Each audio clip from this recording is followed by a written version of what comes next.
Benvenuti a Oltre il mistero. Un saluto cordiale a chi è in ascolto. Voglio che chi ci ascolta provi a immaginare solo per un momento questa scena. Siete ai comandi di un bombardiere strategico da milioni di dollari, una macchina letteralmente progettata per la fine del mondo. Un bestione volante. Proprio così. Siete a 10.000 metri di quota nel cuore della notte e all'improvviso i vostri schermi radar, che rappresentano il vertice tecnologico assoluto della vostra nazione, vengono accecati. O peggio, vengono agganciati da qualcosa che, stando ai manuali di fisica e aerodinamica, semplicemente non dovrebbe esistere. E non stiamo parlando di un difetto da poco, Certo che no. Oggi conduciamo un'analisi rigorosa proprio su questo tipo di evento. Un evento storico dove l'osservazione umana, parliamo di piloti altamente addestrati, si incastra alla perfezione con i dati strumentali più freddi e oggettivi. È proprio l'incrocio di questi due fattori a rendere la cosa intrigante. Esatto, ma per capire il peso di questa indagine dobbiamo calarci fisicamente nello scenario. Siamo nell'ottobre del 1968. Nord Dakota, alla Minot Air Force Base. Fuori ci sono pianure sterminate e un vento gelido che ti taglia la pelle. In mezzo a questo isolamento totale sorge un'installazione che è il pilastro del deterrente nucleare statunitense. Una vera fortezza.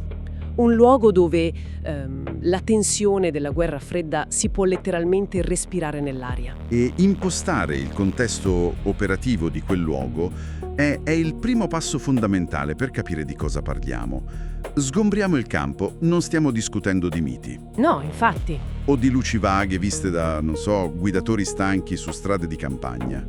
Stiamo analizzando un perimetro dove nulla, e intendo dire assolutamente nulla, è lasciato all'interpretazione.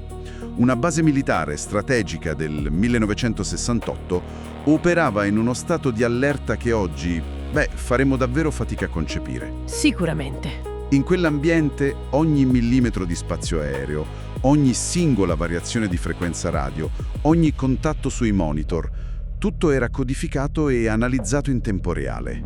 Come un meccanismo perfetto. Esattamente. Quando un'anomalia penetra all'interno di una rete neurale così rigida e ipercontrollata, merita di essere sviscerata applicando lo stesso rigore scientifico e militare utilizzato in quel momento storico. Ok, analizziamo bene la questione.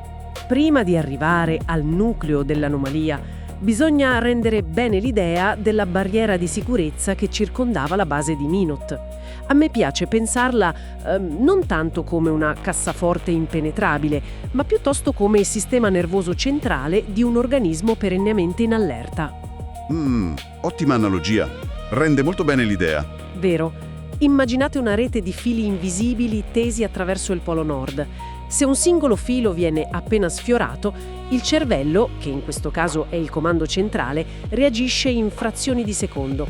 A Minot avevamo i bombardieri B-52 Stratofortress, macchine ingigantesche armate di ordigni nucleari, inserite in protocolli di allerta in volo. Oppure pronte al decollo in pochissimi minuti, sì. Esatto.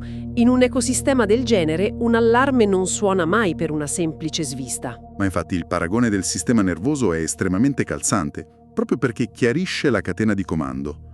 Dopo la crisi dei missili di Cuba, la dottrina militare globale si basava su un concetto molto crudo, la distruzione mutua assicurata. Un concetto spaventoso, a pensarci bene. Terribile. Il NORAD monitorava lo spazio aereo artico costantemente perché un attacco balistico o un'incursione di bombardieri sovietici avrebbe inevitabilmente seguito quella specifica traiettoria polare. Quindi guardavano tutti verso il polo. Certo.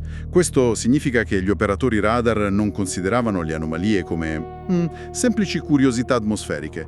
Una traccia radar non identificata era fino a prova contraria l'innesco potenziale di un conflitto atomico globale. L'addestramento psicologico e tecnico di tutto il personale era concepito per eliminare il dubbio e identificare la minaccia istantaneamente. Non c'era margine per dire «forse è uno stormo di uccelli». Ed è avendo ben chiaro questo livello di sicurezza quasi ossessivo che arriviamo al punto di rottura. La notte in cui quella famosa rete di fili invisibili viene scossa violentemente da qualcosa di del tutto incomprensibile. La notte dell'incidente, esatto. Abbiamo questo B-52 in volo per una missione di addestramento. A un certo punto l'equipaggio riferisce un contatto visivo. E, attenzione, non parliamo di un bagliore confuso in lontananza. I piloti e il navigatore descrivono un oggetto strutturato. Una massa reale. Esatto, di dimensioni massicce, che esibisce dinamiche di volo letteralmente impossibili. Accelerazioni repentine da fermo, cambi di direzioni ad angolo retto che, distruggerebbero qualsiasi cellula aeronautica convenzionale in 1000 pezzi. Senza contare le forze G fatali per qualsiasi pilota umano. Appunto. E, cosa cruciale di tutta la faccenda, il radar di bordo e quelli di terra iniziano a rilevare esattamente la stessa cosa in quello stesso istante. Tracce solide che compaiono, si muovono a velocità anomale e poi spariscono nel nulla. La cosa affascinante in questo caso è proprio il livello di correlazione dei dati. Cioè il fatto che non ci sia solo la testimonianza visiva, giusto? Corretto. Nel campo dell'analisi aerospaziale, l'evento radar visuale rappresenta il vertice probatorio assoluto.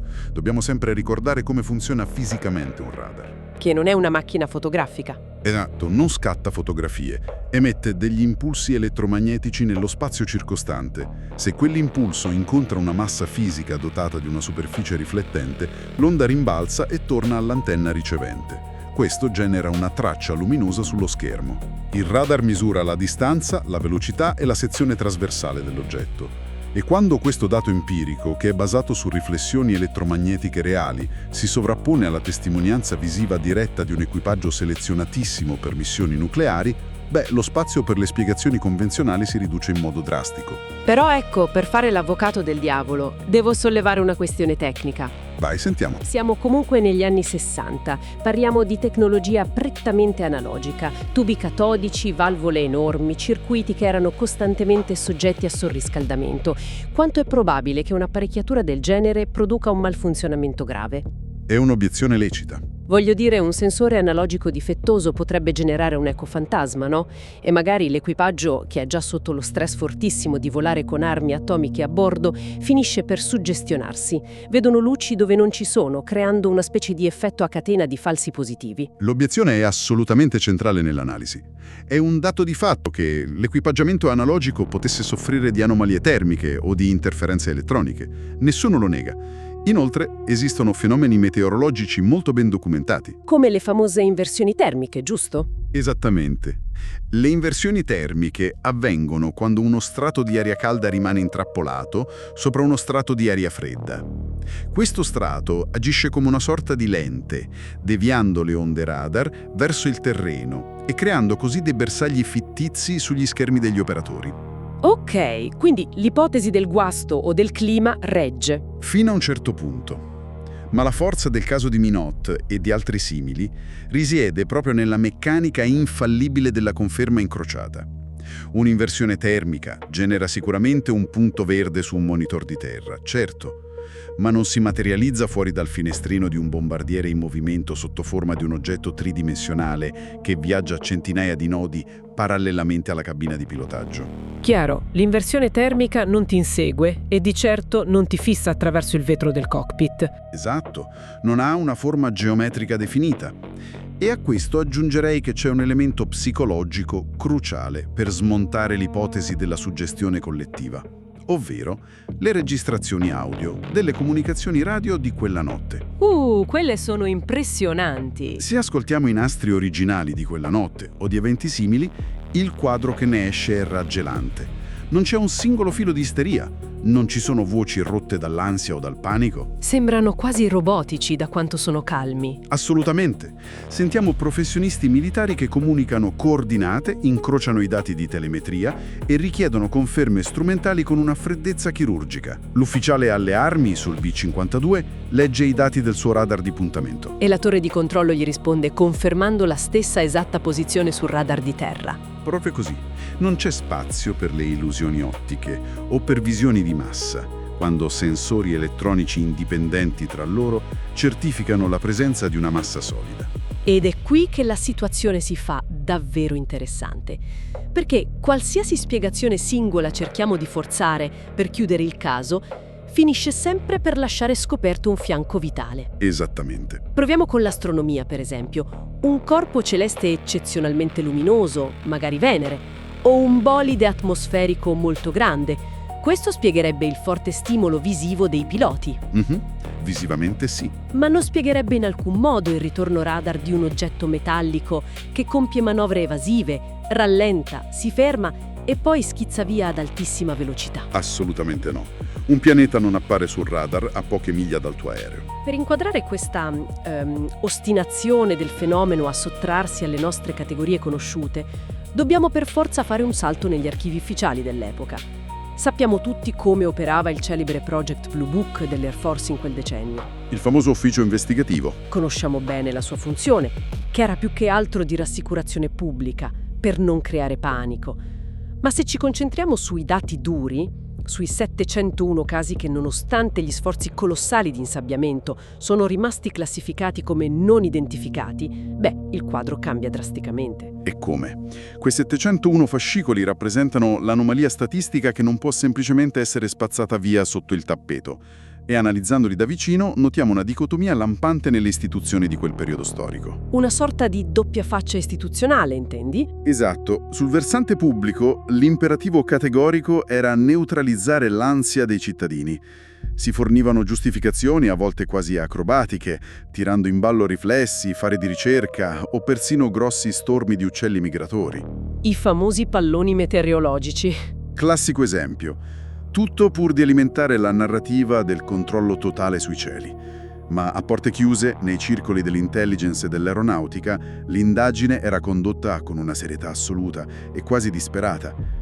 I vertici militari avevano la certezza matematica che lo spazio aereo statunitense veniva regolarmente violato da entità tecnologiche dalle prestazioni del tutto inarrivabili per noi. E scavando in questa documentazione riservata emerge un dettaglio che, francamente, fa gelare il sangue. E prestate molta attenzione a questo. Questo filo rosso, che collega molti degli incidenti più clamorosi, non è assolutamente una distribuzione statistica accidentale. Per niente. Segue uno schema estremamente preciso e mirato. Abbiamo già citato Minute, che era un perno del deterrente atomico.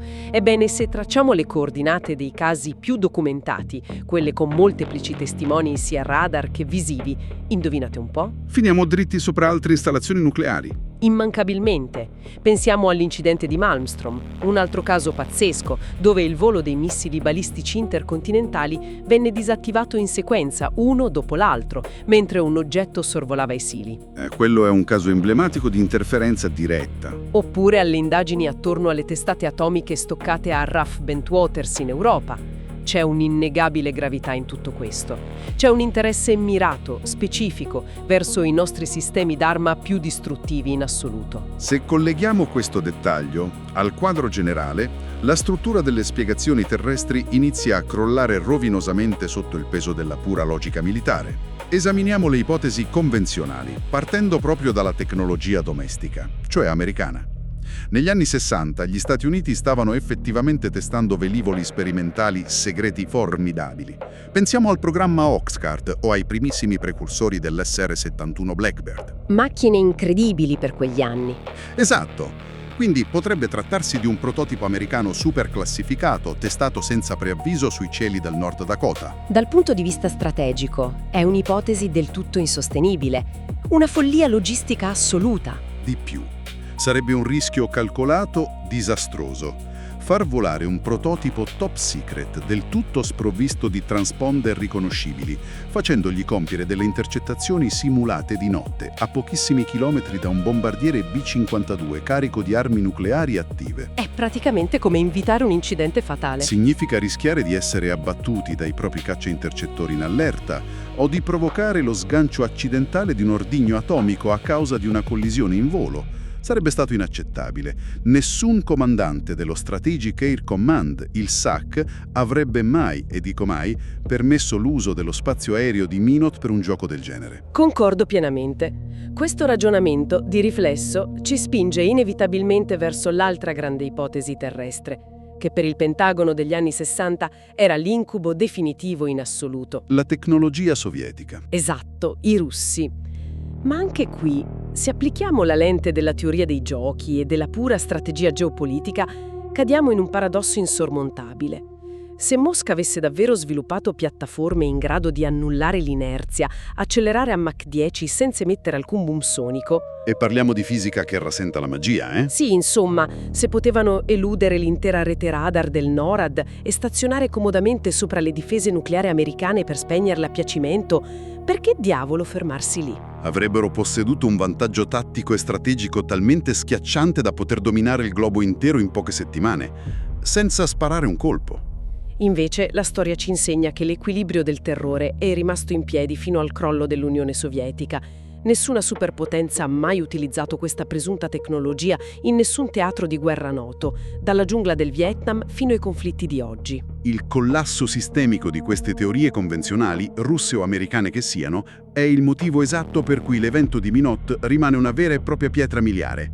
Eh sì, uno scoglio insuperabile. Dimostra l'impossibilità di risolvere l'equazione con le variabili in nostro possesso. Per decenni, l'approccio istituzionale è stato semplicemente quello di archiviare il problema e sperare che sparisse da solo col tempo. Una bella politica dello struzzo. Ma la cosa sorprendente, e qui veniamo ai giorni nostri, è che l'incapacità di trovare risposte con i vecchi radar analogici del passato si sta ripetendo oggi, in forma praticamente identica, con i sensori quantistici e ottici moderni di ultima generazione. Un salto tecnologico enorme, che però non ha cambiato il risultato. Stiamo assistendo a una continuità operativa sbalorditiva, che lega le vecchie bobine polverose del Project Blue Book ai server supercrittografati della difesa odierna. È incredibile! E a segnare questo ponte temporale, diciamo, c'è un cambiamento linguistico che ritengo geniale da parte delle istituzioni. Oggi non parliamo quasi più della sigla UFO. Un acronimo che, ormai, ammettiamolo, è saturo di bagaglio cinematografico. Oltre che folcloristico. Sì, ha distrutto intere carriere militari solo a pronunciarlo in una riunione. Oggi le commissioni ufficiali utilizzano il termine UAP, Unidentified Anomalous Phenomena, fenomeni anomali non identificati.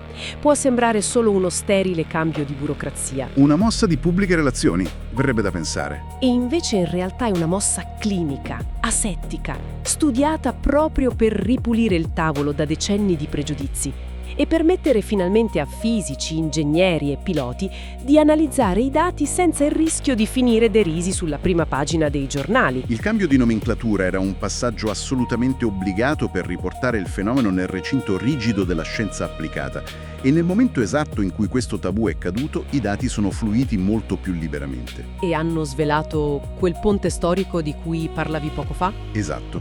Prendiamo i video rilasciati ufficialmente dal Dipartimento della Difesa negli ultimissimi anni. Le famose clip in bianco e nero catturate dai pod FLIR dei caccia della Marina americana. Chiunque segua l'argomento le ha viste almeno una volta. Le dinamiche registrate lì sopra sono di fatto la fotocopia dell'evento di Minot del 1968. Impressionante. Abbiamo aviatori d'élite che riferiscono continui avvistamenti visivi di oggetti privi di superficie di controllo aerodinamiche o scarichi propulsivi visibili. Nessuna ala, nessun rotore. Niente fumo, niente fiamme. Niente di niente. Abbiamo la conferma contemporanea da parte dei sistemi radar più avanzati del pianeta, come il sistema Aegis degli incrociatori lanciamissili. E abbiamo anche sensori termici che validano fisicamente la presenza di queste tracce nell'aria. Soffermiamoci un secondo su questo punto, perché è davvero vitale. Il sistema FLIR. Ci spieghi esattamente come funziona e perché distrugge l'idea portata avanti da molti scettici che questi piloti stiano solo inseguendo un riflesso della luce sul vetro del cupolino? È una distinzione fondamentale. Il FLIR, che sta per Forward Looking Infrared, non percepisce la luce visibile, come farebbe la telecamera di un normale smartphone. Rileva il calore. Quindi la temperatura. O più precisamente, la radiazione infrarossa emessa da un corpo. Analizza il gradiente termico, la differenza di calore tra l'oggetto puntato e lo sfondo circostante. Quando un pod FRLR aggancia un WAP sull'oceano e mostra sullo schermo una silhouette netta, oscura o chiara che sia, sta certificando scientificamente che in quel punto esatto dello spazio esiste una massa solida, una massa che sta emettendo o riflettendo attivamente energia termica. Il che elimina i riflessi. Un riflesso ottico, un bagliore del sole o un semplice difetto della lente della telecamera non possiede un differenziale di calore coerente che per di più si muove in quel modo. Questo dato tecnico, questo singolo dato, trasforma il fenomeno da semplice anomalia ottica a oggetto fisico e tangibile. Un oggetto reale che interagisce con l'ambiente atmosferico attorno a sé. E la cosa inquietante è che, proprio come nel 1968, questi eventi odierni avvengono puntualmente, ripetutamente, nei pressi di gruppi di portaerei a propulsione nucleare o durante complesse e segretissime esercitazioni militari. Lo schema, insomma, persiste. Quindi, tirando le somme, cosa significa tutto questo? Se cerchiamo di condensare decenni di archivi, partendo dalle pianure ventose del Nord Dakota fino ad arrivare ai cieli sopra i gruppi navali nel mezzo del Pacifico, qual è l'intuizione finale di questa analisi? Abbiamo operatori espertissimi che non si scompongono minimamente sotto stress. Sensori multipli incrociati. Sensori che confermano l'esistenza di strutture solide. Questo solleva una questione importantissima per chiunque studi la materia. Molti tendono a saltare immediatamente alla conclusione extraterrestre, ma dal punto di vista prettamente metodologico è un errore procedurale. Perché si inserisce una variabile enorme senza prove? Sostituire una lacuna della nostra conoscenza attuale con un'ipotesi affascinante ma priva di prove definitive non fa progredire in alcun modo l'indagine. Quello che il caso di Minot e i suoi equivalenti moderni certificano, in modo indiscutibile direi, è che gli strati più difesi del nostro spazio aereo sono in realtà permeabili. Qualcuno entra e fa quello che vuole in pratica. Arreti militari da miliardi di dollari e professionisti addestrati alla guerra tecnologica si misurano regolarmente con anomalie aerospaziali che sono fisiche e reali. E queste anomalie sono capaci di saturare i nostri sensori e sfuggire sistematicamente alle nostre capacità di intercettazione. Questo trasferisce ufficialmente la questione dal regno della pura speculazione teorica a un problema concreto e urgentissimo di fisica applicata. E di sicurezza nazionale, immagino. Sicuramente di sicurezza nazionale. Esatto, questo toglie il velo di realtà. Quando metti crudi dati di telemetria nero su bianco davanti a una commissione del Senato o ai vertici dell'aeronautica, elimini per forza la narrazione leggendaria. Non si ride più. E li costringe a guardare in faccia la realtà. Li costringe ad ammettere che qualcosa di tangibile opera impunemente sopra le nostre teste, che ignora totalmente le nostre limitazioni tecnologiche e, cosa più importante di tutte, continua a studiare da vicino le nostre capacità di infliggere danni massicci. Ed è proprio il riconoscimento di questa nostra profonda vulnerabilità conoscitiva il vero punto di svolta culturale. Una bella mazzata per il nostro ego tecnologico. È una sfida all'intelletto umano e alla nostra arroganza, sì. Un invito a sviluppare nuovi strumenti concettuali per misurare una realtà che, chiaramente, non obbedisce ai nostri attuali paradigmi scientifici. Prima di concludere questa indagine, c'è un ultimo spunto di riflessione che mi preme condividere con chi ci ascolta. Un pensiero che, a mio avviso, emerge prepotentemente guardando la cronologia di queste interazioni. Abbiamo analizzato a fondo come questi fenomeni mostrino un'attenzione mirata e costante verso l'apice della nostra forza distruttiva. Concentrandosi sull'energia e sugli armamenti nucleari fin dal picco della guerra fredda. Ma le nostre tecnologie umane non sono certo rimaste immobili al 1968. Ora assistiamo a un salto evolutivo altrettanto epocale. Mi riferisco all'integrazione di intelligenze artificiali sempre più autonome nei sistemi decisionali e militari avanzati. Un tema attualissimo. Reti informatiche in grado di analizzare, elaborare e forse in un futuro non lontano decidere in modo indipendente l'impiego della forza sul campo di battaglia. E allora mi chiedo, se la reazione a catena nucleare ha scatenato questo livello impressionante di monitoraggio nel decennio dei 60, cosa succederà quando il nostro intero arsenale militare sarà gestito da algoritmi predittivi? È una prospettiva che fa riflettere. L'ascesa dell'intelligenza artificiale applicata ai sistemi d'arma modificherà la frequenza di queste visite anomale. Assisteremo magari a un'evoluzione nel comportamento di queste entità in risposta alla nostra ennesima rivoluzione tecnologica. E chissà se le IA riusciranno a comprendere questi dati meglio di noi. È una prospettiva che ci spinge a guardare l'orizzonte non solo interrogandoci sul passato, ma preparando gli strumenti mentali per comprendere i cieli del nostro immediato futuro. Un ringraziamento davvero sentito a chi ha dedicato il proprio tempo ad ascoltare questa indagine. Grazie a tutti per l'attenzione. Un saluto a tutti gli appassionati in ascolto e alla prossima analisi.